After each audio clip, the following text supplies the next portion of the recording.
otros a superar sus propios obstáculos emocionales. El día de hoy, el psicólogo Jonathan Flores ha fundado Servicios de Asesoría Psicológica, la Clínica de las Emociones, un espacio en donde miles de personas han encontrado el apoyo que necesitan para sanar y crecer emocionalmente. Además, ha impartido cursos, talleres, diplomados y ha dado conferencias en universidades e instituciones, siempre con el objetivo de promover una cultura de salud mental. A través de la Sociedad Mexicana de Ciencias Interdisciplinarias, SC, el psicólogo Jonathan busca expandir su trabajo, abriendo nuevos consultorios en diversas partes de México y ofreciendo un programa de certificación en psicología clínica con el fin de formar a nuevos profesionales que ayuden a continuar con este trabajo. El psicólogo Jonathan no solo ha logrado sanar sus propias heridas, sino también ha decidido transformar su experiencia en una misión de vida. Su meta es seguir difundiendo el conocimiento y las herramientas necesarias para fortalecer la salud mental de las personas, aprovechando tanto su expansión territorial como las plataformas digitales para llegar a quienes más lo necesiten. Hoy, a través de esta entrevista, a través de este webinar, conoceremos más sobre su motivación, su trabajo y su visión de un futuro en este campo tan vital para el bienestar de nuestra comunidad. Pues agradecemos profundamente para conocer, dejamos con ustedes al psicólogo Jonathan Ricardo Flores Ahumada y le recibimos con mucho agradecimiento. Hola, ¿qué tal? Gaby, querida, qué gusto saludarte, qué gusto saludarles. Gracias por este tiempo. Quiero agradecer de manera muy especial a la red de tutorías de región Centro-Occidente de ANUYES, que la invitación y la oportunidad de poder estar aquí con ustedes, poder compartir un espacio y un momento de reflexión. Les agradezco mucho a los participantes que están aquí y admiro mucho y valoro mucho las actividades, las iniciativas que como centros educativos, como profesionales, se dedican a realizar este tipo de iniciativas en donde finalmente están cuidando de los estudiantes en una época, en un momento, justamente este tema, este diplomado que se llama Tutoría Innovadora para un mundo en constante cambio, en un mundo que está lo hemos tomado mucho a risa, ¿no? Pero cuando empezó el año 2026, decíamos ya por ahí de febrero, marzo, abril, los meses han sido frenéticos con todo lo que ha ocurrido con las noticias en el mundo, con todas las situaciones. Entonces, ¿qué decir de un mundo en constante cambio que está a un ritmo frenético? Y bueno, podemos decir el tema del día de hoy que voy a compartir es cómo potenciar el acompañamiento estudiantil. ¿Cómo potenciar el acompañamiento estudiantil? Yo soy psicólogo clínico y una de las situaciones que quiero aterrizar el día de hoy, podemos ir avanzando las diapositivas, por favor, del autoritarismo al testimonio, ¿no? La función paterna como brújula de la tutoría contemporánea. Y a continuación vamos a revisar la agenda de la sesión, que es lo que nosotros vamos a estar tocando el día de hoy, que es lo que vamos a encontrar. En primer lugar, vamos a revisar el diagnóstico del contexto. ¿Por qué el padre ya no es lo que era? El marco teórico del autoritarismo al padre testimonio. Vamos a hablar sobre la función paterna en la tutoría, la presencia, el límite, la autonomía. Vamos a revisar las mejores prácticas a nivel internacional y a nivel nacional.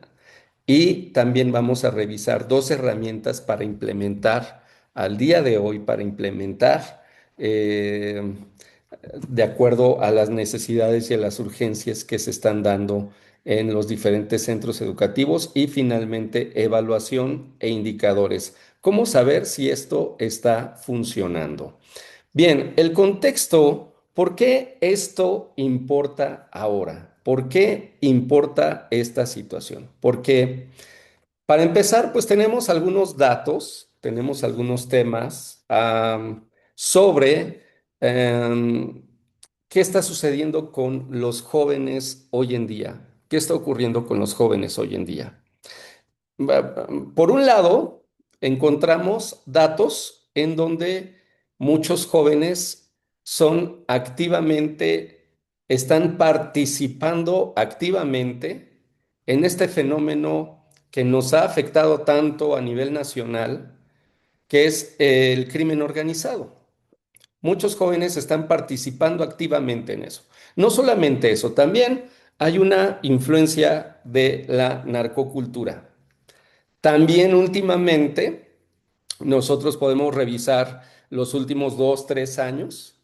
Estamos viendo que terminaba siendo algo desafortunadamente característico en Estados Unidos, que había balaceras eh, propiciadas por jóvenes, por adolescentes, realizaban ataques en sus centros educativos. Sin embargo, en los últimos 3 años estamos viendo cómo hay una frecuencia de la perpetración de ataques violentos hacia compañeros, hacia docentes, hacia la comunidad estudiantil, perpetrada por jóvenes.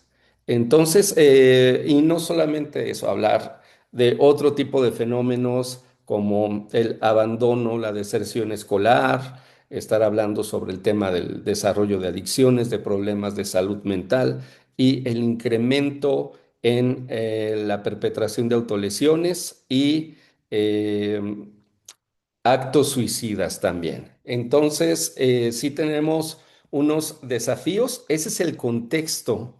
Entonces, aquí dice el estudiantado universitario 2026. Hay una fragmentación identitaria.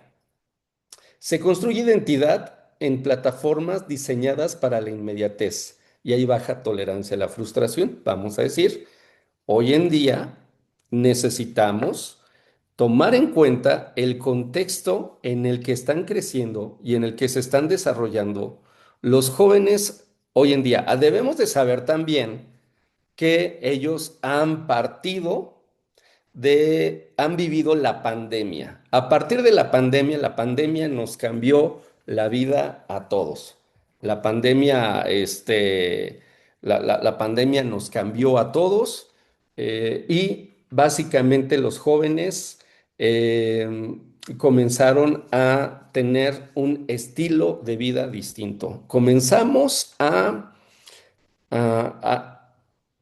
a incrementar el uso de las pantallas.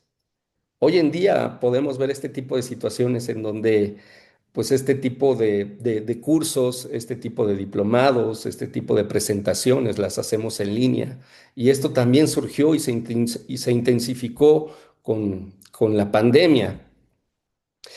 Entonces, estamos en un ecosistema digital, estamos en un ecosistema, en un estilo de vida en donde hay aspectos muy enfocados a la inmediatez. Hoy pedimos comida con el celular y es muy rápido, no es tan complicado hacerlo. Podemos hacer una transferencia bancaria, ya no tenemos que hacer filas, ya no tenemos que hacer este tipo de situaciones. Pero vamos a decir, si algunos de ustedes recuerdan, hace muchos años, cuando la programación en la televisión se interrumpía, aparecía una barra de colores, después del noticiero aparece una barra de colores y se interrumpía la programación. Ya no había manera, ya teníamos que dormir, teníamos que hacerlo, no había de otra, teníamos que resignarnos. Si ustedes recuerdan también cuando venía el estreno de películas como Titanic, las filas enormes, uno tenía que hacer una fila enorme para comprar los boletos y uno sabía que tenía que esperar, inclusive hacer un depósito bancario, uno tenía que llenar la ficha de depósito antes de formarse, agarraba un papelito, lo tenía que llenar de una manera correcta porque si no te tienes que volver a formar. no se realiza bien, entonces el depósito. Entonces teníamos que hacer este tipo de cosas. Con esto, ¿qué te quiero decir? No, no había redes sociales, no había nada de esto, no todas las personas tenían un teléfono.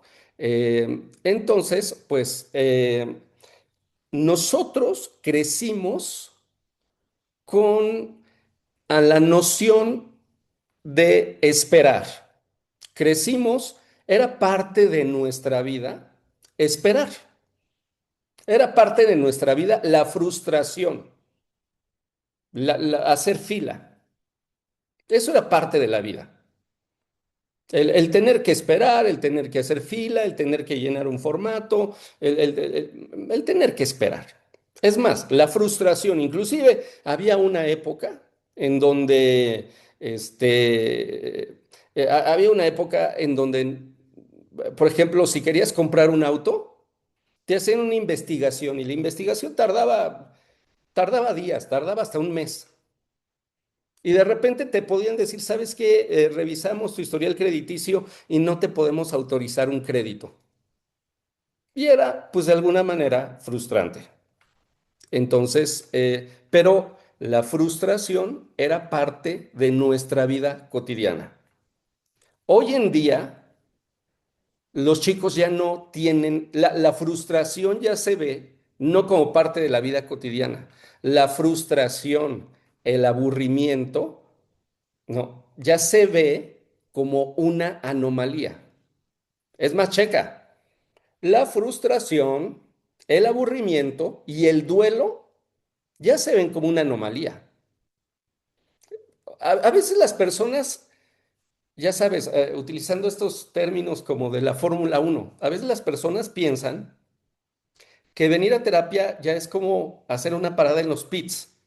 De repente es como que, oye, acabo de terminar mi relación de pareja hace 3 días y ya vine a terapia para trabajar mi duelo y pues que no me afecte tanto, ¿no? Pareciera que vienes a terapia como, órale, te cambio rápido las llantas y órale, a seguir corriendo, a seguir funcionando. Y de repente, oye, no es así, se requiere tiempo. Entonces, sí, la tecnología está avanzando, la tecnología nos hace la vida más cómoda, pero hay una cosa que se llama sistema sociotécnico, es decir, la interacción que hay entre la tecnología y el ser humano.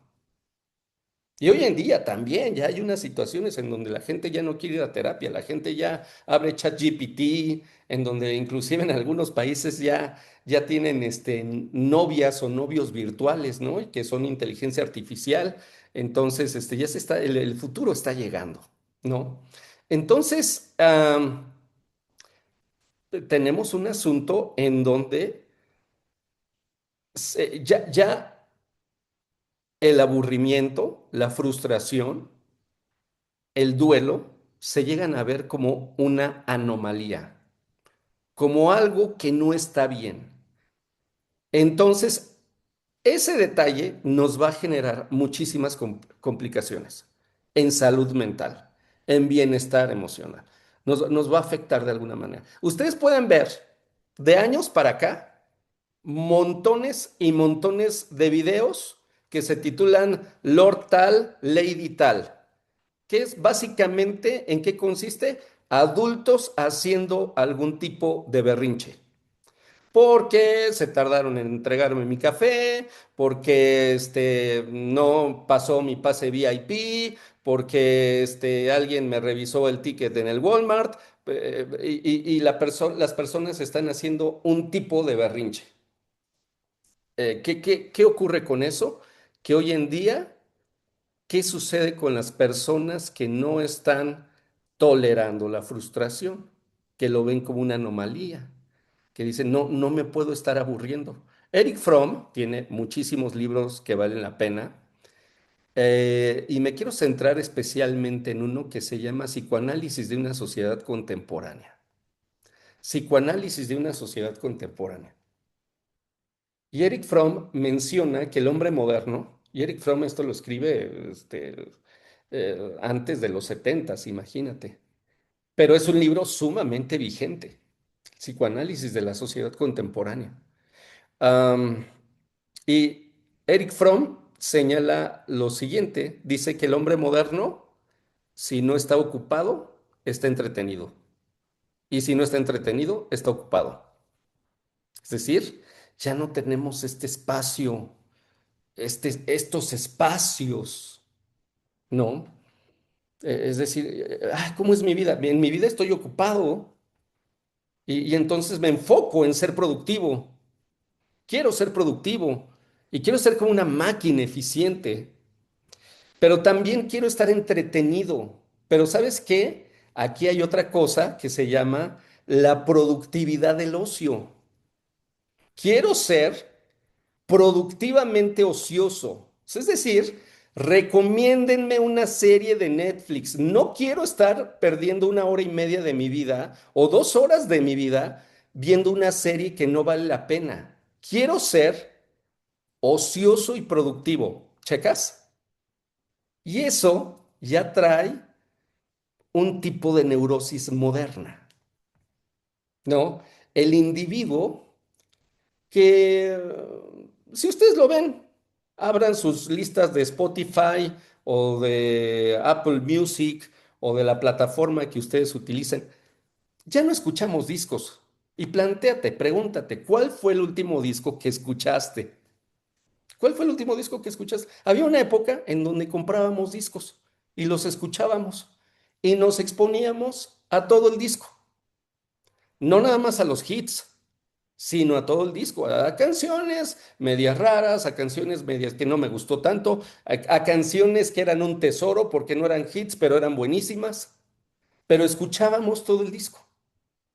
Hoy tenemos nuestras listas, nuestras playlists de puro hit, de puro hit. Es decir, también estamos perdiendo la capacidad de exploración. Entonces, ¿cuáles son estos desafíos? Por mencionarte aquí algunas características de nuestro ecosistema sociodigital, nuestro ecosistema sociotécnico, que genera nuevos tipos de neurosis. Tenemos una fragmentación identitaria. Se construye identidad en plataformas diseñadas para la inmediatez. A lo mejor antes los hijos pasaban tiempo con la mamá. A veces, hoy en día, con las situaciones que se atraviesan, hay simplemente parejas que ya se casan menos. También hay personas que se separan y por lo tanto, los hijos crecen en, en familias en donde hay papá soltero, mamá soltera, o donde crecen con los abuelos, donde están criados por los abuelos, etcétera, etcétera. Hay una nueva dinámica familiar también. Entonces, pero si antes se pasaba tiempo, ahora los hijos pasan, los chicos están pasando mucho tiempo en las pantallas. Hay un excedente de información, ya saben. En la época por ahí los 2000 con el boom del internet y decíamos por fin la era de la información y tenemos acceso a toda la información que nosotros queremos y ya vamos a ser más libres, más autónomos y dicen 3 doritos después, estamos en una época en donde le tenemos que preguntar a una inteligencia artificial si algo es real o no es real porque yo ya no sé distinguir lo que es real y lo que no es real. Y esto está sumamente interesante. También hay una crisis de sentido vocacional. Es más, dividámoslo de esa manera. Diríamos, hay una crisis primero de sentido y luego de sentido vocacional. Hay un psicoanalista italiano llamado Massimo Recalcati que también te recomiendo mucho y dice que se ha instaurado de tiempo para acá este, una nueva clínica, es decir, una nueva problemática, eh, nuevos problemas en salud mental, nuevos retos en salud mental, que él le denominó la clínica del vacío. Estamos experimentando vacío hoy en día. Entonces, por eso, ¿cuál es el sentido de la vida hoy en día? Está complicado responder esto. ¿Cuál es el sentido de la vida? Y luego, ¿cuál es el sentido de la vocación? Porque tú y yo, colega, crecimos con la idea, alguien nos dijo, estudia, prepárate y si te preparas y estudias, vas a tener un mejor futuro. Económicamente vas a crecer y te va a ir muy bien, ¿no? Ah, y lo hacías y lo veías, o sea, y de alguna forma veías que tu papá, tu abuelo, inclusive estudiaron una carrera técnica y al trabajar en una industria tenían prestaciones, tenían un montón de cosas y tenían antigüedad y trabajaban muchos años en esa empresa y compraron casa y tenían el coche y compraban cosas y se vivía de una manera cómoda, de alguna forma. Este, y decían, no, pues estudia. Y entonces empezamos a estudiar y decimos, no, pues, si estudio me va a ir mejor y me va a ir muy bien. Y 800 posgrados después, de repente decimos, oye, no, pues las empresas te llegan a decir, es que, ¿sabes qué? Estás sobrecapacitado. No te podemos pagarlo, o sea, porque estás sobrecapacitado. Entonces está complicado. Mejor vamos a contratar a alguien que tenga menor experiencia, pero le vamos a pagar menos, ¿no? Entonces, los estudiantes hoy en día, hablando de vocación, tú ya no les puedes contar esta historia. Estudia porque te va a ir mejor económicamente. Te debe ser, "No es cierto, yo conozco un youtuber, yo conozco un streamer, yo conozco a una amiga que se dedica al OnlyFans, y te van a decir, tengo mi tío que no estudió, que tiene un negocio de tacos y ve la camioneta, no, o sea, si checas, hay una crisis vocacional. Ahora, ¿cómo le decimos a los niños, vayan a la escuela? No, es más, hay una crisis profunda del sentido de la escuela. Sí, o sea, yo creo que todos nosotros en el kinder, en la primaria, en algún punto, cuando papá, mamá nos aventaban al kinder, así, y nos dejaban ahí, en algún punto, cualquiera de nosotros se pregunta, ¿y para qué vengo a la escuela? ¿Para qué vengo a la escuela? Y de repente, pues uno se contesta, bueno, sí estoy aprendiendo cosas bien interesantes, estoy haciendo amigos, estoy jugando, estoy haciendo... Hoy en día, es una pregunta totalmente válida y hay una crisis profunda estructural en el tema. ¿Para qué voy a la escuela? En YouTube puedo aprender mejor, en ChatGPT puedo aprender mejor, más fácil.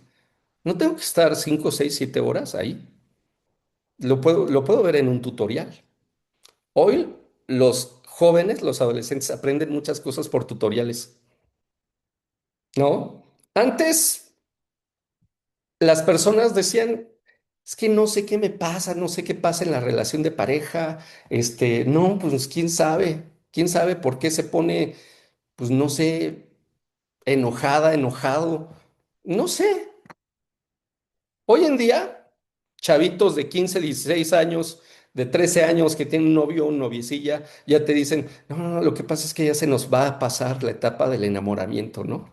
No, es que ya se te va a bajar la dopamina.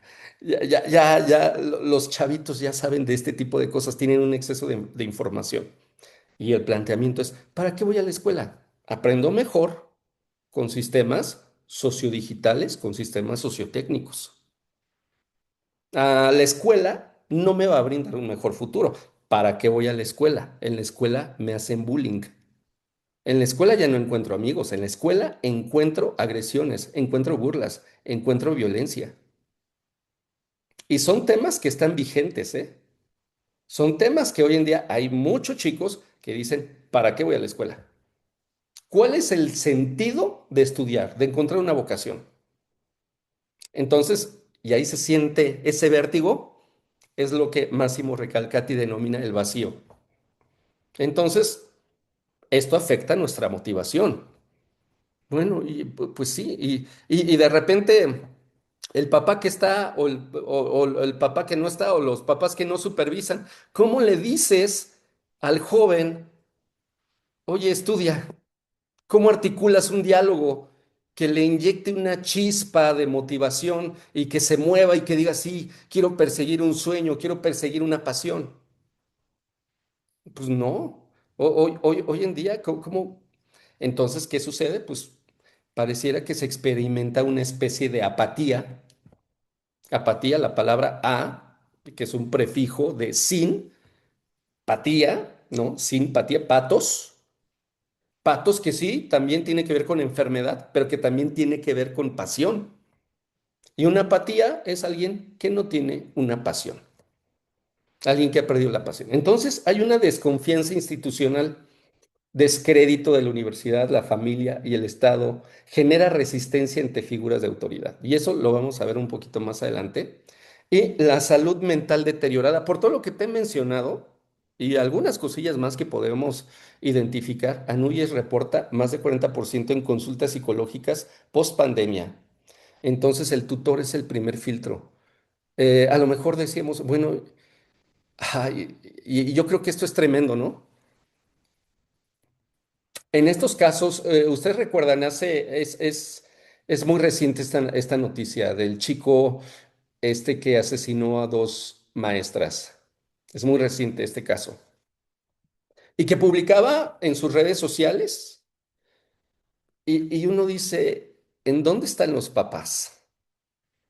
¿En dónde estaban? Y bueno, pero ¿en dónde estaba alguien? Porque, pues sí, estaba comentando en redes sociales y aquí se habla y se ve de un aislamiento social tremendo. Tanto que alguien puede estar publicando este tipo de cosas, puede estar y puede, inclusive se dice que este chico consumía y pertenecía mucho a comunidades incels, ¿no? Es decir, comunidades, y si ustedes pueden darse una empapada de TikTok, se pueden meter a TikTok y van a encontrar influencers, van a encontrar comunidades que promueven la misoginia, que promueven el odio a la mujer.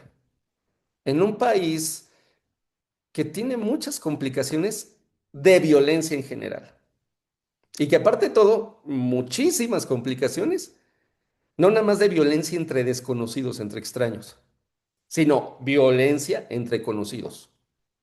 Porque las principales actos de violencia que se perpetran, 7 de cada 10 casos de violencia son de la pareja, del hombre hacia la mujer y de los papás hacia los hijos, ¿no? Entonces, hay muchísima violencia entre desconocidos y muchísima violencia entre conocidos. Entre las personas que se supone que te deberían de cuidar, amar, así. Y yo sé que por todo este contexto, yo sé que esto es algo duro y que esto es algo pesado.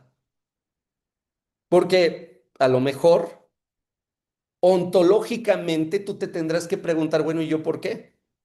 Si yo estoy teniendo mis complicaciones y todo eso, ¿yo por qué? Pero mucho de esta dinámica en donde el joven está buscando referencias, pues va a buscar a otra figura. No encuentro a papá, no encuentro a mamá, no encuentro referencias, no encuentro instituciones, no encuentro personas, no encuentro políticos, no encuentro policías, no encuentro, o sea, muchas personas me han fallado. Entonces encuentro un tutor.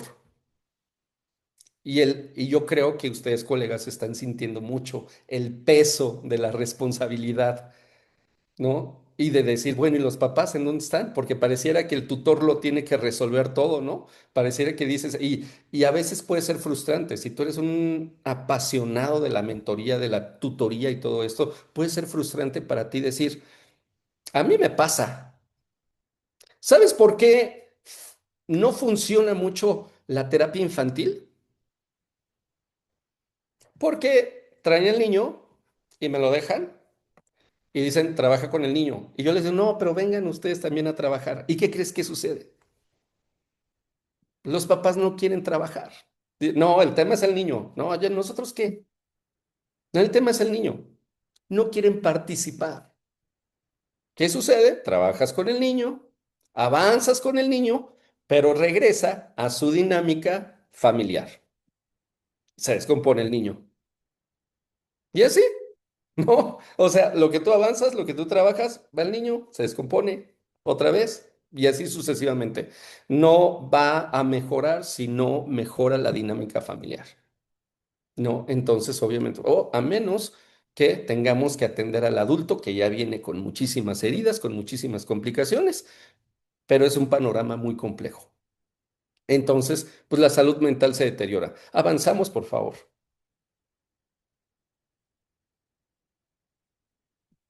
Ok, vamos del autoritarismo al testimonio. Vamos a revisar aquí tres tiempos de la autoridad, tres tiempos de la autoridad. Aquí tenemos tres momentos de la autoridad a nivel histórico. Avanzamos a la siguiente diapositiva, por favor. Bien, tenemos el primer momento, es premoderno, el autoritarismo, la ley impuesta. ¿Por qué lo digo yo? Porque soy tu padre. No, tú tienes que obedecer. Hay un autoritarismo. ¿Cuál es el efecto que se produce en el sujeto? ¿Una sumisión o una rebelión? Me someto, o sabes qué, no te hago caso, no, no, no, no, me escapo de ti. Y hay un escaso desarrollo de la autonomía. El equivalente tutorial, un tutor autoritario, es el tutor fiscalizador, el controlador, el de una simetría rígida. ¿Recuerdas inclusive que la palabra alumno de latín significa los sin luz?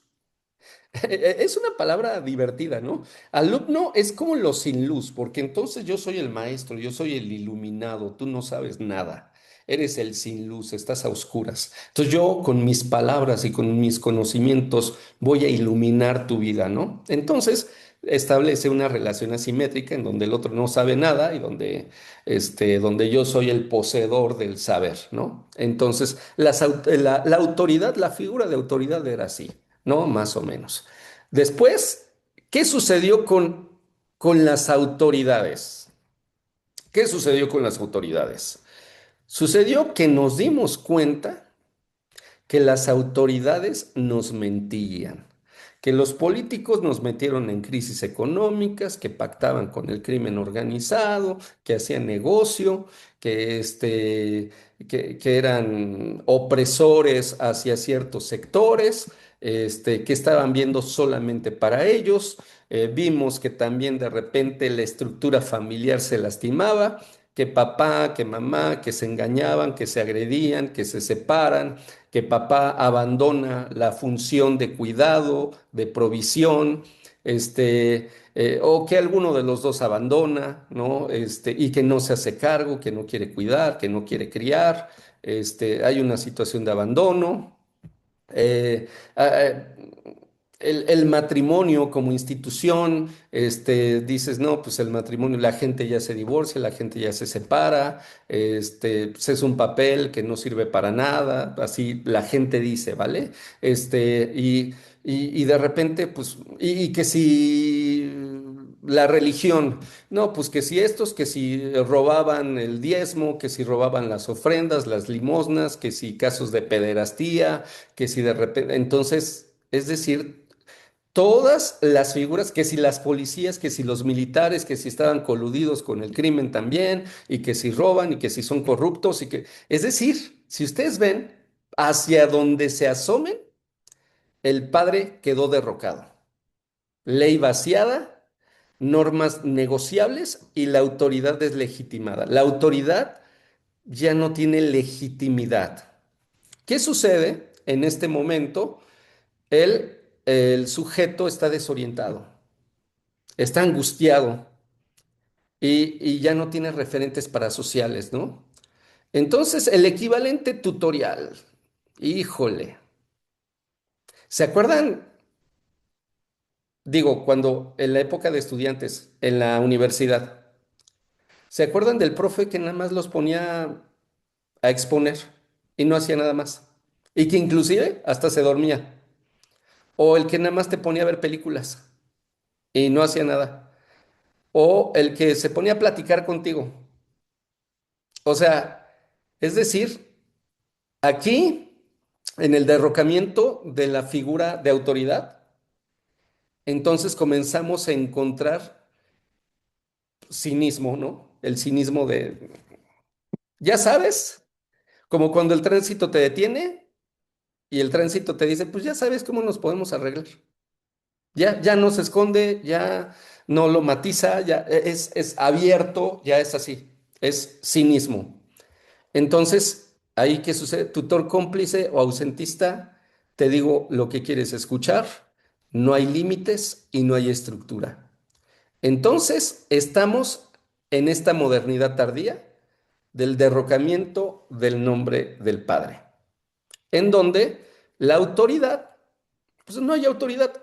¿Cuántas veces en una conversación, cuando hablamos de temas psicológicos, cuando hablamos de relaciones familiares, cuando hablamos de tutoría, cuando hablamos de docencia, cuántas veces decimos, es que ya no hay límites, es que ponle límites, es que tienes que poner límites? Ustedes ven, es algo recurrente, pero es un síntoma de que ya no hay una figura de autoridad. Massimo Recalcati propone que necesitamos resignificar, y aquí viene el tercer momento, y este es el desafío, y este es el reto, y esta es la reflexión a la que yo les quiero invitar el día de hoy. El modo de autoridad, el padre testimonio. La ley se encarna sin imposición, pero es a partir del testimonio. A partir del testimonio.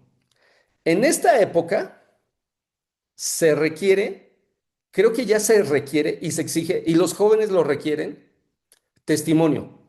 Requieren autenticidad, no que me lo cuentes. Testimonio, autenticidad. Todos hemos visto a la parejita súper enamorada que sube sus fotos, 300 fotos a Instagram y que se escriben cosas lindas y todo eso, pero los que los conocen dicen, nah, es Instagram que. Y hay una desilusión, hay una decepción. Y hoy en día somos, más allá de decir como el neurótico clásico típico que decía, ay, qué mala onda, qué desilusión, qué decepción, me pongo triste. Hoy en día hay una neurosis moderna que sí somos desilusionados, pero somos amargados y cínicos. Ay, esos ni son bien mentirosos, puras apariencias. Yo por eso ni me caso, ni creo en el amor. Yo por eso no me comprometo con nadie. Entonces, ¿cuál es la respuesta acá? Más allá de tristeza, es cinismo, mecanismo de defensa y amargura, ¿no? Entonces, y se requiere testimonio. Se requiere el testimonio de hay alguien que realmente lo está viviendo y eso llama la atención. Dices, esa es la autoridad de alguien que dice, no, sí, mira, yo en Instagram y fuera de Instagram quiero mucho a esta persona. No nada más subo fotos con mi hijo, con mi hija y diciendo, ay, lo quiero mucho. No, también ellos te pueden decir que los quiero mucho. Necesitamos autenticidad hoy en día. Necesitamos eso. Y ese es el testimonio. Entonces, el efecto en el sujeto, un sujeto que mire el testimonio de él, el testimonio genera demasiado. ¿Sabes cuál es la principal fuente de autoridad? La influencia. La principal fue, no te cuento, no te digo, no te doy orden. Tú me ves y tú te das cuenta que yo sé. E inmediatamente te das cuenta que sabe a esa persona y dices, me voy a juntar con esa persona porque sabe. Ese es el poder del testimonio, genera influencia. Yo me quiero identificar con este tipo de personas, ¿no? Activa el deseo. Dices, esta persona me inspira. ¿No? Me acuerdo mucho, hace muchos años, me tocó colaborar organizando una serie de conferencias para un escritor, para un filósofo, y yo estaba muy nervioso. Fue hace muchos años, fue hace muchos años. Te estoy hablando como 2010, 2002, imagínate, muchos, muchos años, ¿no? Y estaba organizando eso. Entonces le dije, ok, organizamos una comida y nos vemos. Y me dijo, no, yo creo que no puedo asistir, que sea otra cosa, porque yo me he encargado como parte de mi vida Yo debo hacer un esfuerzo diario para comer todos los días con mi esposa. Y eso me llamó mucho la atención, que me dijo, yo quiero comer todos los días con mi esposa, entonces comida no. Desayuno, cena, o nos vemos, tomamos un café, etcétera, pero comida no. Porque yo todas las comidas con mi esposo y así. Cuando escuchaba hablar a esta persona, me hablaba de citas de libros, de autores, de escritores, y fue algo impresionante decir, ¿cómo lo hace? Obviamente yo en esa plática con este escritor, con este filósofo, estaba realmente preocupado, muy enfocado en no decir ya dijiste, ya vistes o algo así. O sea, yo decir, no, no, que no se me salga una palabra, una mala palabra, algo así, una mala pronunciación. Entonces, pero hay personas que te influyen, con las que te puedes identificar, que te inspiran y entonces que te llevan a la autonomía. Muchas personas, el día, a establecer un sistema de crianza, por ejemplo, el decir, el papá que da órdenes o el papá que da dinero, ¿no? Si no da dinero, da órdenes, ¿no? Imagínate. ¿Pero qué sucede? Tiende la cama, oye, pero y ya te cercioraste de que sepa tender la cama cuando vas con tu hijo y le dices, oye, ven, ayúdame a tender la cama, mira, se hace así, así, así, así, así. Y después de 20 tendidas de cama, en donde platicamos, donde jugamos, donde hicimos, donde nos acompañamos, yo tengo la autoridad para decirle, tiende tu cama, porque yo me he cerciorado, he acompañado al otro y yo sé que el otro ya lo sabe hacer, porque estuve presente y porque estuvimos haciendo. Entonces ese es el tema de la autonomía. El tutor acompaña, modela, sostiene y da testimonio. Avanzamos, por favor. Dice, el padre testimonio no dice al hijo, haz lo que yo digo. Le dice, mira cómo lucho con lo que me toca vivir. Todos tenemos luchas, todos estamos en conflictos, en diferentes complicaciones y todos estamos en el mismo barco. ¿Cómo le hago para resolver cierto tipo de retos, cierto tipo de desafíos?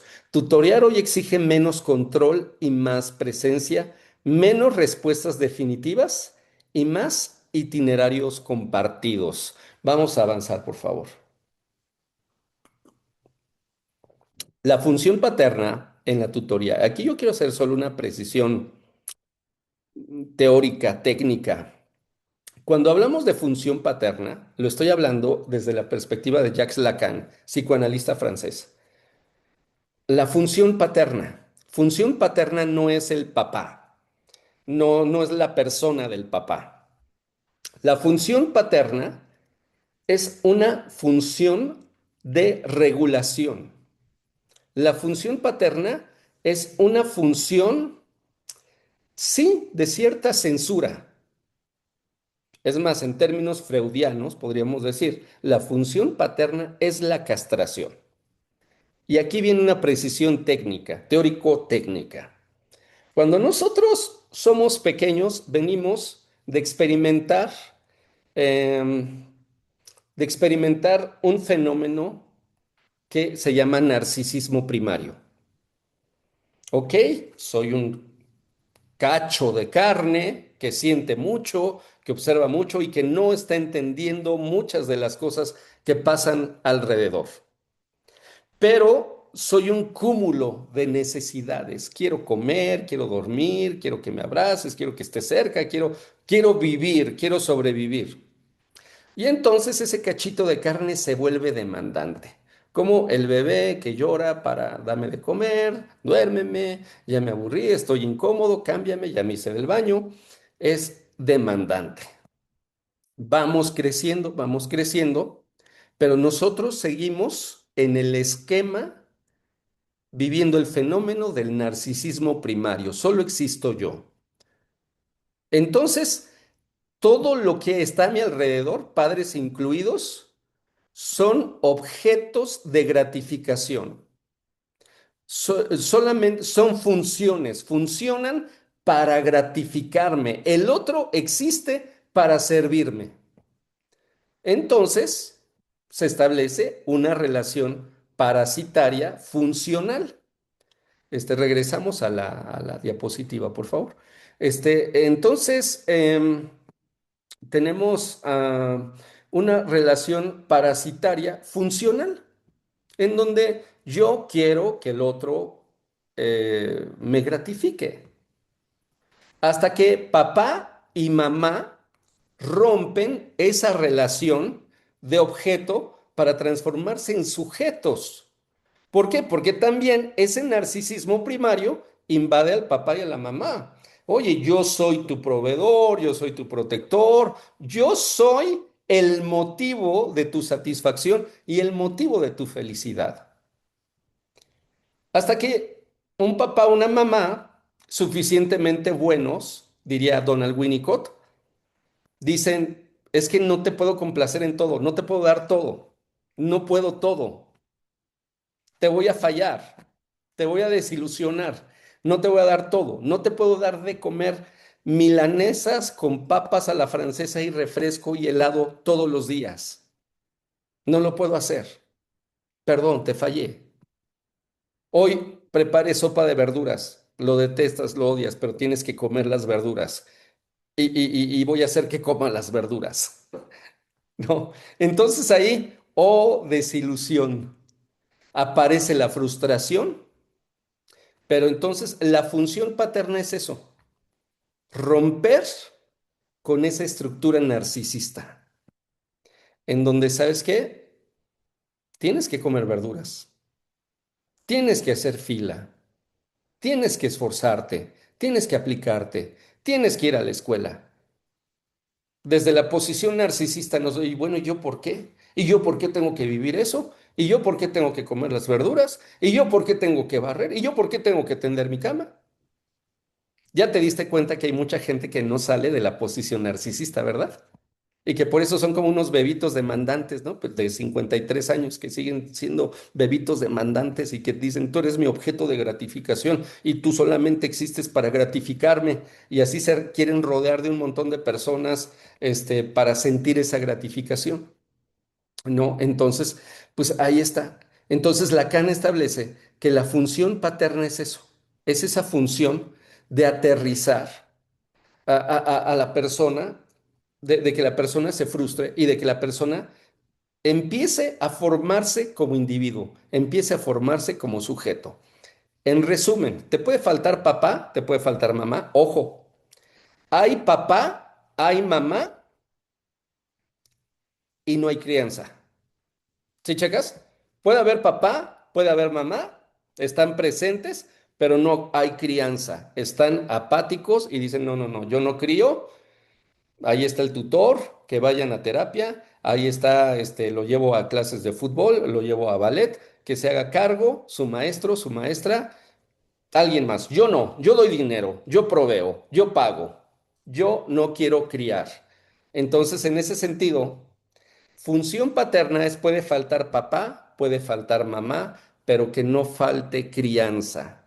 Espero darme a entender con esto. Puede faltar papá, puede faltar mamá, pero que no falte la crianza. Y la crianza también dice que no. Y nos enfrenta a una vida en donde no todo sale como yo quiero. Me enfrentan a una vida en donde no me regalaron el carrito rojo y en donde tengo que organizarme de tal manera que le encuentre sentido y le encuentre entusiasmo a una vida en donde no tengo el carrito rojo. Y eso te enriquece de una manera tremenda a nivel psicológico, a nivel emocional.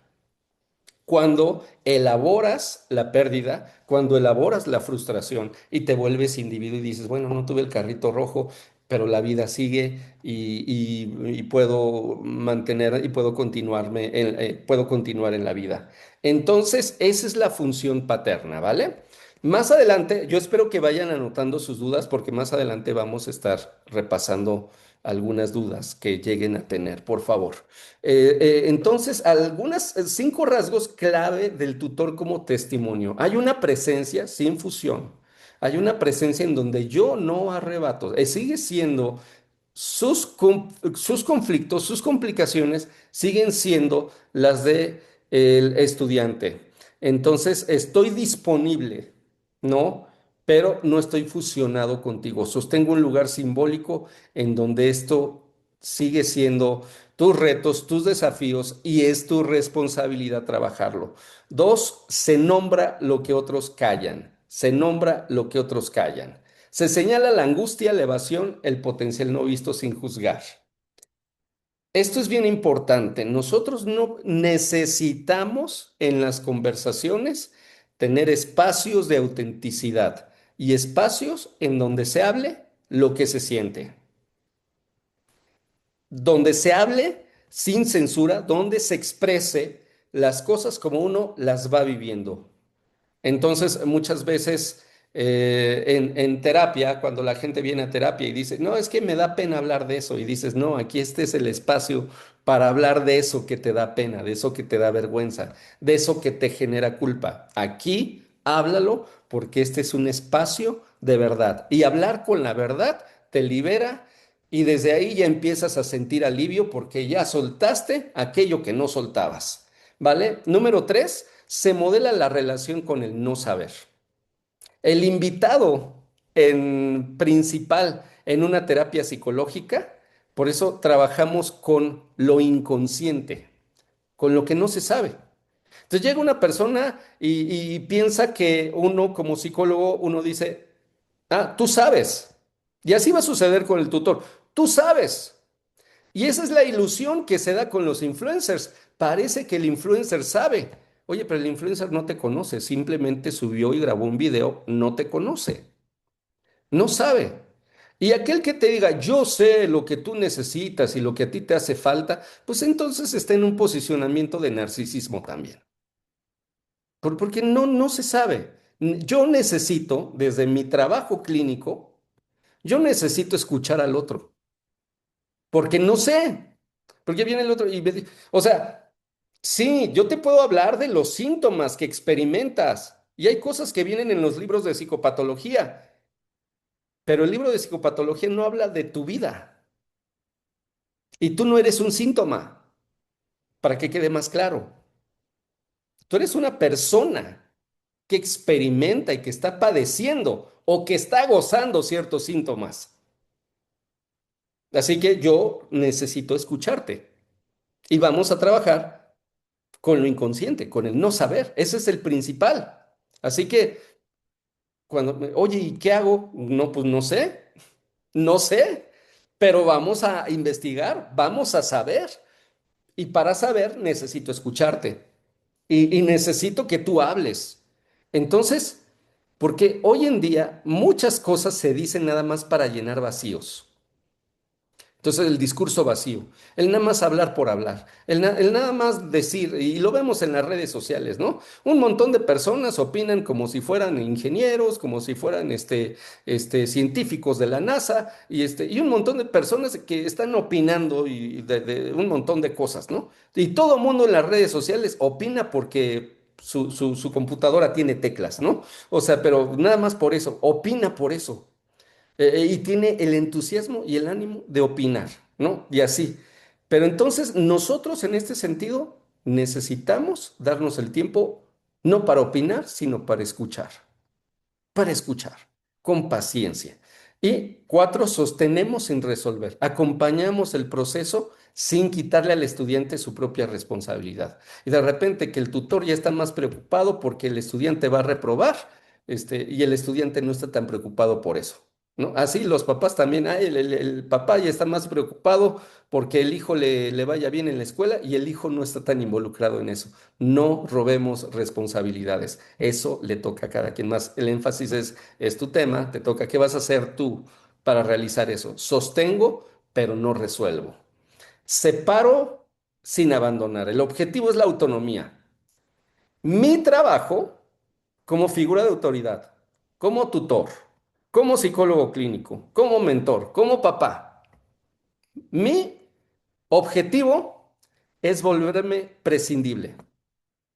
Lo dice Eric Fromm en El arte de amar, que el amor maduro consiste el amor inmaduro consiste en, te voy a dar amor porque yo te necesito.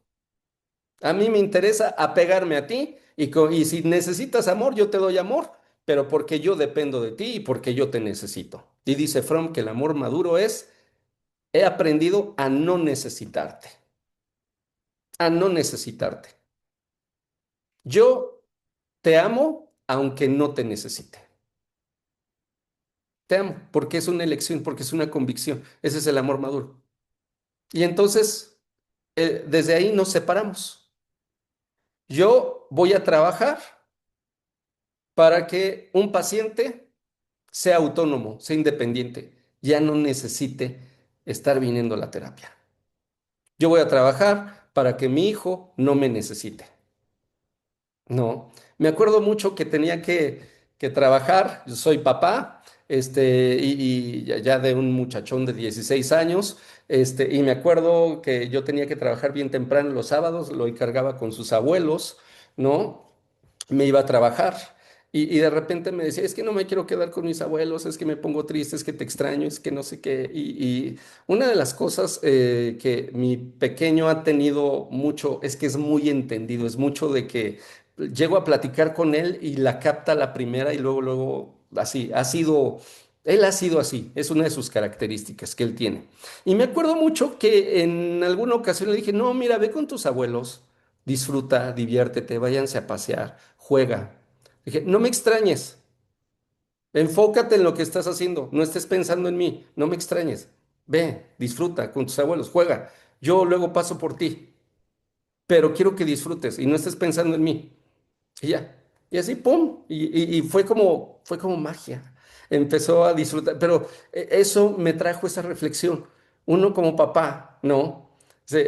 Tiene que aprender también a decir, y ese es uno de los actos de amor más fuertes. Yo quiero que aprendas a disfrutar de la vida conmigo, sin mí y a pesar de mí.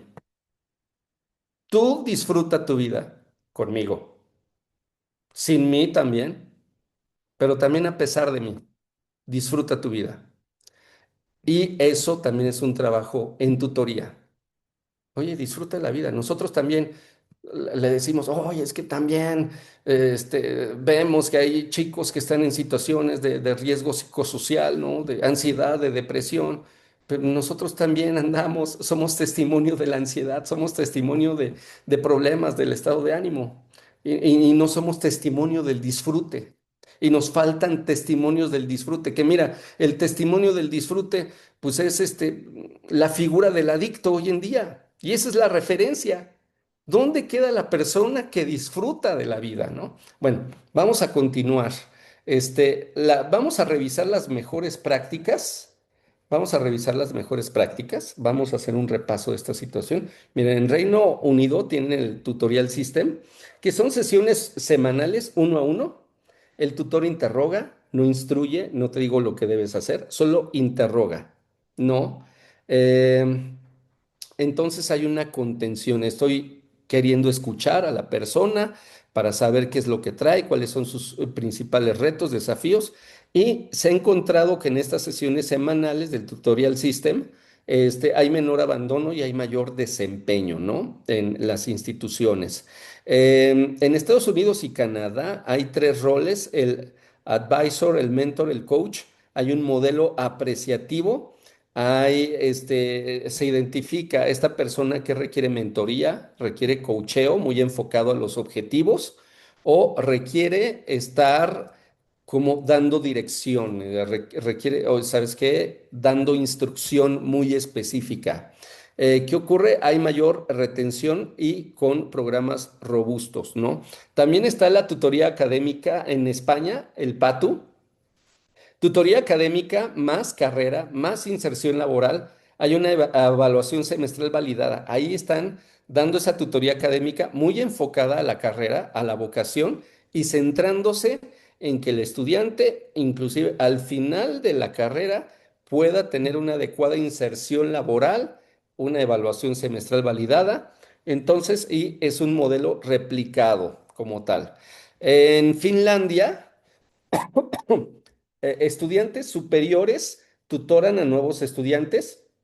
Hay una supervisión en cascada Y bueno, hay indicadores de desempeño y hay menor abandono en el primer año, por ejemplo, cuando los de último año comienzan a tutorear a los de primero, en donde se da más deserción escolar, más abandono, entonces comienzan a tener esa interacción, ese involucramiento, a que las personas, a que los nuevos estudiantes empiecen a adecuarse a las instituciones. Entonces, y hablar de dificultades y hablar de problemáticas, eso sucede en Finlandia, ¿no?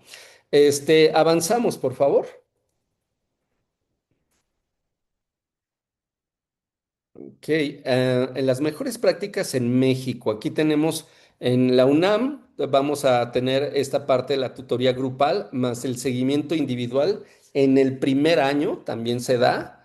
Entonces, hay un mejor aprovechamiento. En el Instituto Politécnico Nacional hay un programa de integración con tutores por área de conocimiento para mejorar la eficiencia terminal.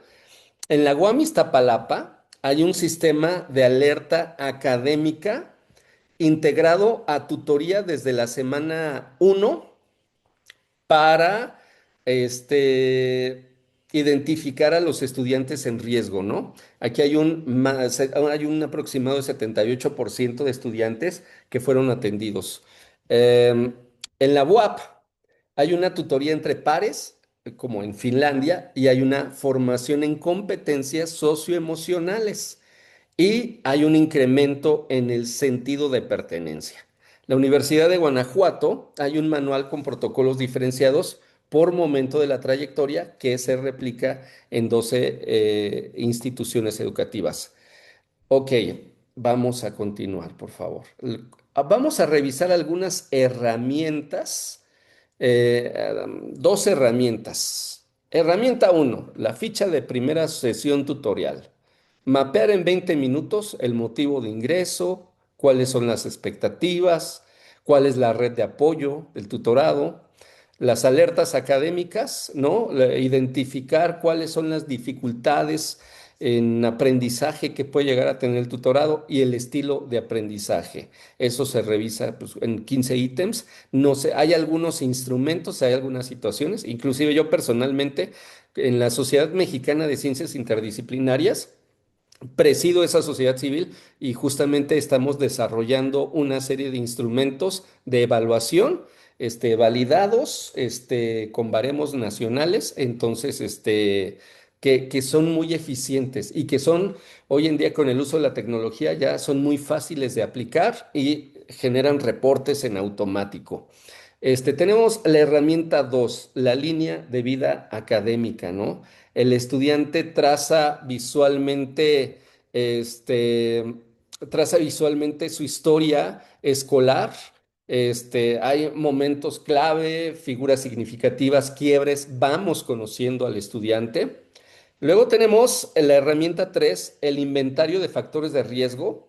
Son 12 indicadores: reprobación, cambio de carrera, salud mental, conflictos familiares.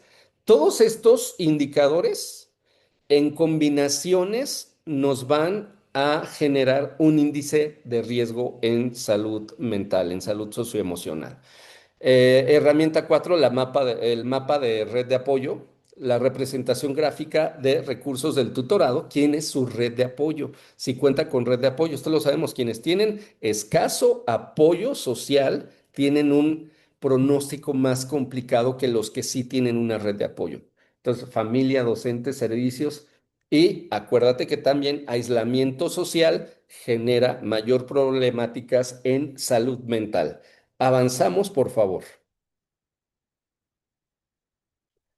Herramienta 5, el plan de desarrollo tutorial, un documento vivo co-construido en donde el tutorado se involucra en la construcción se establecen metas semestrales. Ya conocimos, ya revisamos un montón de cosas, se hacen compromisos mutuos y fechas de revisión mensual.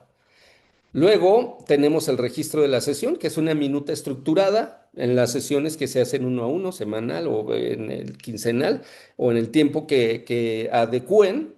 El tema central: acuerdos, tareas, observaciones y los insumos para supervisión. En la herramienta número 7 tenemos el espejo narrativo. El tutor devuelve una síntesis que amplía el horizonte de sentido basado en Rogers y en entrevista motivacional. Ajá, el espejo narrativo, es decir, nosotros escuchamos, pero también devolvemos una síntesis de lo que dijo, de lo que mencionó, pero ampliamos el horizonte de sentido. Aquí también en la herramienta número 8 tenemos el diálogo socrático. Acuérdate, el diálogo socrático es el uso de la mayéutica, lo platónico es el uso de la dialéctica. En la dialéctica te cuento historias en donde, ya sabes, como que te estoy tirando pedradas, te estoy tirando la indirecta para comunicarte algo, pero aquí en la dialéctica la persona que esté escuchando no necesariamente escucha el mensaje que yo quiero dar. A lo mejor lo escucha, pero a lo mejor escucha otras cosas y por eso es muy importante. En el diálogo socrático, en la mayéutica, hago lo mismo, pero sin contar cuentos. Lo hago a partir de preguntas. Hago la exploración, una confrontación suave a partir de las preguntas. Y entonces ahí se genera, no estoy dando las respuestas, estoy orientando y estoy guiando. Herramienta 9, protocolo de derivación oportuna. Em, Criterios de cuándo y cómo derivar. Debo de saber cuándo y cómo derivar, cuáles van a ser mis criterios, las bases que yo tengo para derivar a alguien con cierto especialista. Un argumento para no romper el vínculo ante señales de riesgo, que no se interprete como yo ya estoy abandonando, yo ya me estoy haciendo un lado, sino desarrollar guiones y argumentos para no romper el vínculo. Continuamos, por favor. Para el tercer momento, que implica el cierre y la estructura de la sesión en nuestro trabajo como tutores, está la evaluación formativa tutorial. Están 6 ítems bimestrales en donde evaluamos disponibilidad, utilidad, clima de confianza y el avance en las metas, ¿no? ¿Qué tan dispuesto estuvo? ¿Qué tanto le funcionó? ¿Qué tanto le sirvió? Entonces, la confianza que se generó y cuánto se avanzó en las metas. La carta de transferencia, cierre simbólico al final del proceso, se resumen los logros y se activa la agencia del tutorado. Es lo que el tutorado logró, lo que consiguió. Y la herramienta 12.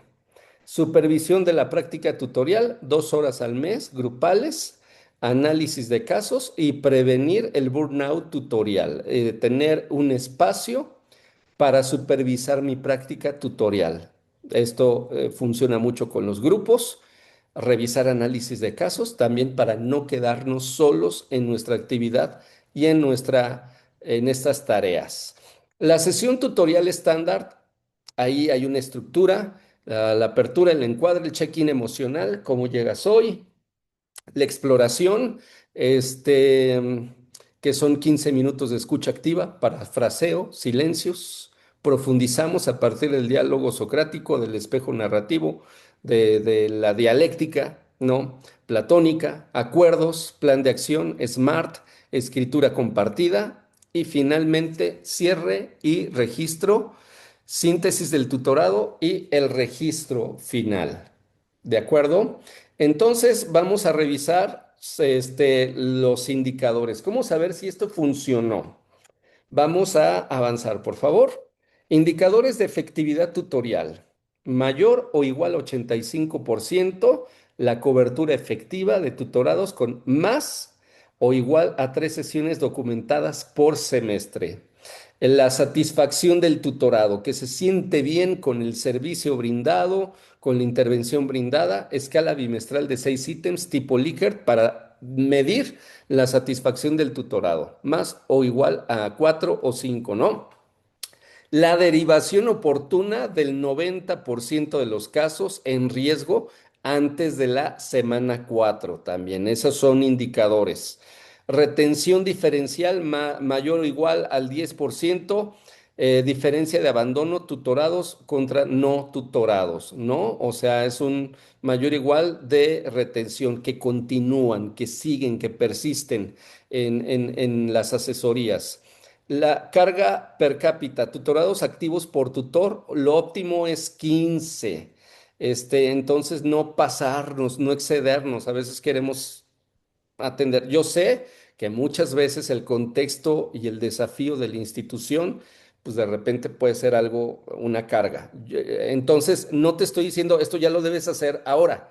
A lo mejor este es un camino para decirte que lo óptimo es que atiendas 15 ahorita, así, para que no experimentes estrés crónico. Si algunos ya lo están experimentando, pues bueno, ya saben por qué. Formación continua, capacitación anual del tutor. Si estás en estas labores, hay que seguir capacitándonos, hay que seguir en la formación continua. ¿Cuál es la pregunta que lo cambia todo? La pregunta que lo cambia todo para ver más o menos esto. ¿Hubo algo en la manera de ser de tu tutor que te sirvió de referencia? Fue como testimonio, mi tutor me inspiró, mi tutor me influyó. ¿Sientes que tu tutor estuvo más interesado en que crezcas que en que lo necesites? Exacto. Entonces, la respuesta a estas preguntas no genera un número, genera un relato, y ese relato es el indicador más preciso de si la función paterna operó en ese vínculo tutorial. Y bueno, con esto yo me despido. Les agradezco muchísimo la invitación. Estoy abierto ahorita ya a la sección de preguntas y respuestas, salvo lo que ustedes me digan. Y aquí dejo esta reflexión. El tutor que trabaja para volverse prescindible es el que deja huella que dura toda la vida. Mil gracias.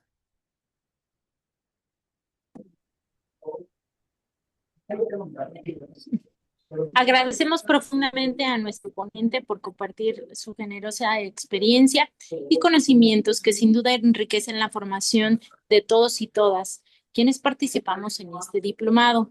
Me voy a permitir invitarlos a que puedan gestionar su pregunta en el chat, a través del chat, para que pueda yo leerla y nuestro invitado nos pueda dar respuesta. Déjame compartir, ¿verdad? Porque no estaba viendo. Hay muchísimos muy buenos comentarios. Muchas gracias por la charla. Excelente exposición. Muchas gracias. Excelente temática.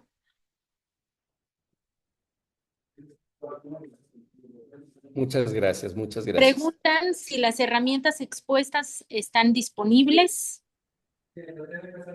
Claro, sí, sí. De hecho, no sé si se me permita, como presidente de la sociedad civil, yo justo lo platicaba en alguna charla con Gaby. Eh, las personas que requieran hacer uso de algún tipo de herramienta de evaluación pueden contar con el apoyo de la sociedad civil. Son evaluaciones digitales. Obviamente lo vamos a hacer como con cierto orden.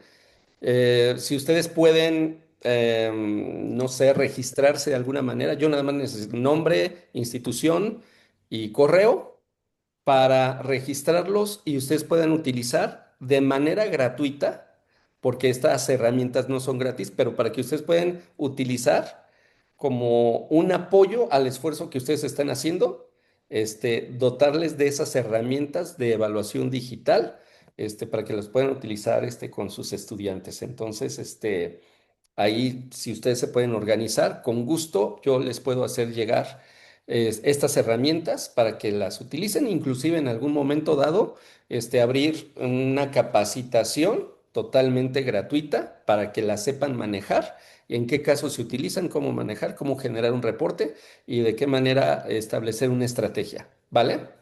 Eso, cuenten con eso. Excelente, Jonathan. A través de la red Centro Occidente le daremos seguimiento a esta atenta invitación que nos haces. Creo que será muy bueno tener el apoyo de esta herramienta digital. Y pues bueno, también a quienes el día de hoy nos acompañan, les estaremos haciendo llegar esta invitación para llevar este orden que nos está compartiendo Jonathan. Y pues bueno, me voy a permitir compartir la pantalla para poder presentar aquí. Ustedes me dicen si visualizan la pantalla.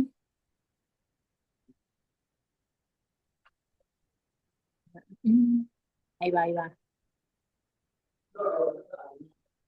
Creo que se ve, no se ve. Ahí va. Ay, se ve todo en negro.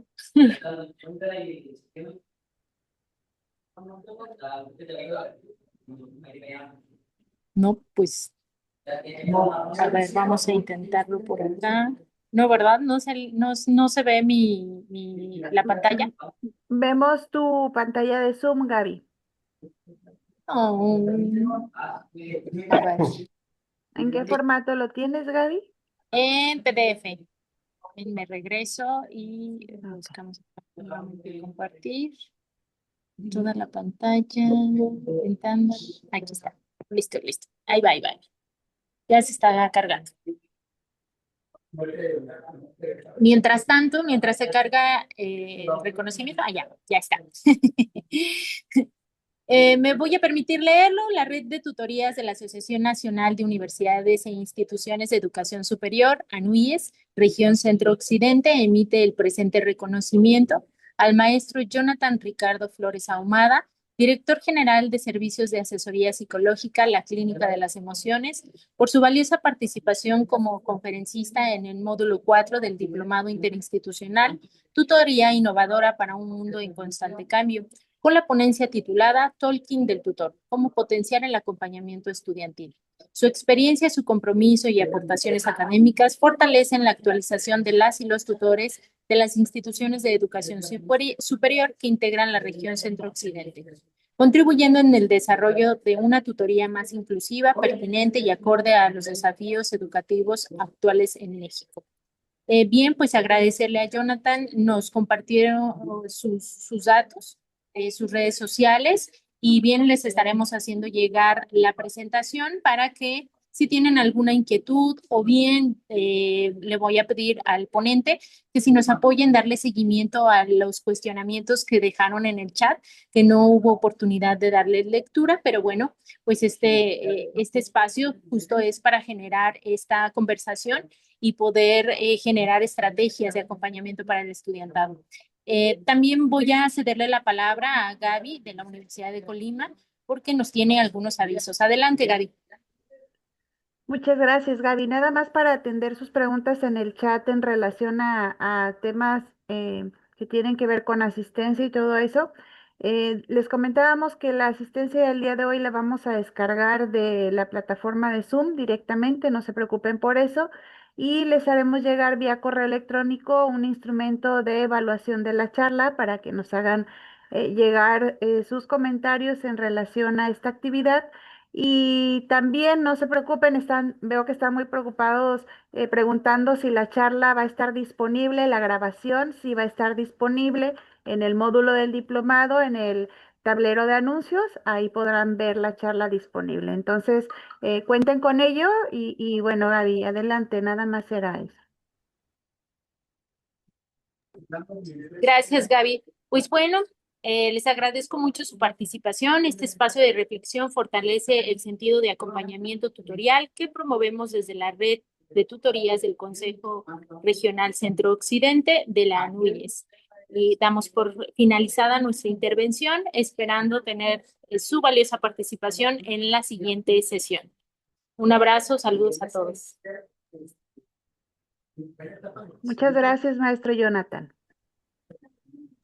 Mil gracias a todos. Nos vemos pronto.